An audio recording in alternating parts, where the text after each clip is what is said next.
Voters are coming out in droves for early voting. As of Saturday night, more than 75 million votes have been cast by mail or in person.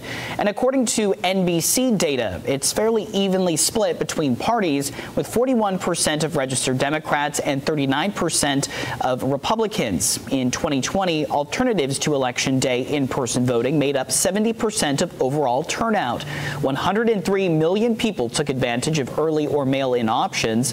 Also, according to NBC, the candidates are facing an even split among voters, with just 2% of voters saying that they are still undecided.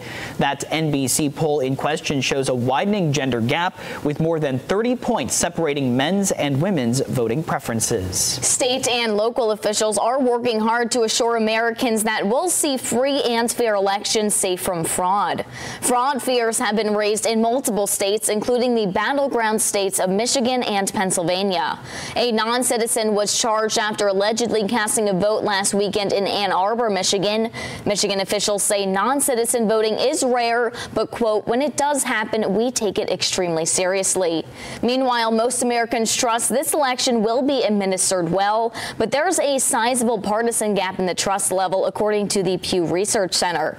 Take a look at this. The Pew Research Center surveyed showed 73% of voters overall, with 90% of Vice President Kamala Harris supporters expecting the election to be administered well. But just 57% of Trump supporters feel the same way.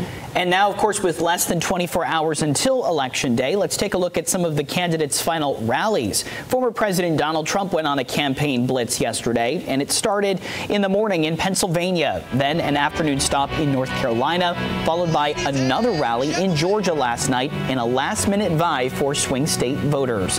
The first event strayed from his typical campaign speeches and talking points. At his stops, he emphasized the importance of the next 2 days.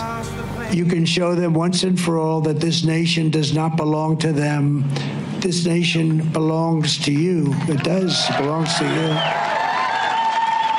It was hardworking patriots like you who built this country. And 2 days from now, it is hardworking patriots like you who are going to save our country.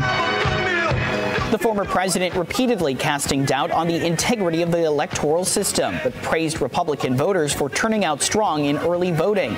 Vice President Kamala Harris says she trusts the vote tally and the systems put in place. Now let's take a live look in Detroit, Michigan this morning, where Vice President Kamala Harris took her supporters to church yesterday, literally.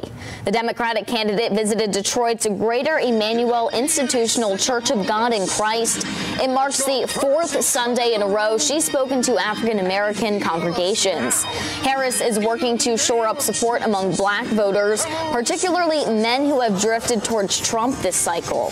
Even the smallest change could have significant impact, considering the latest polls in Michigan put Trump and Harris dead even. I see faith in action in remarkable ways. I see a nation determined to turn the page on hatred and division and chart a new way forward.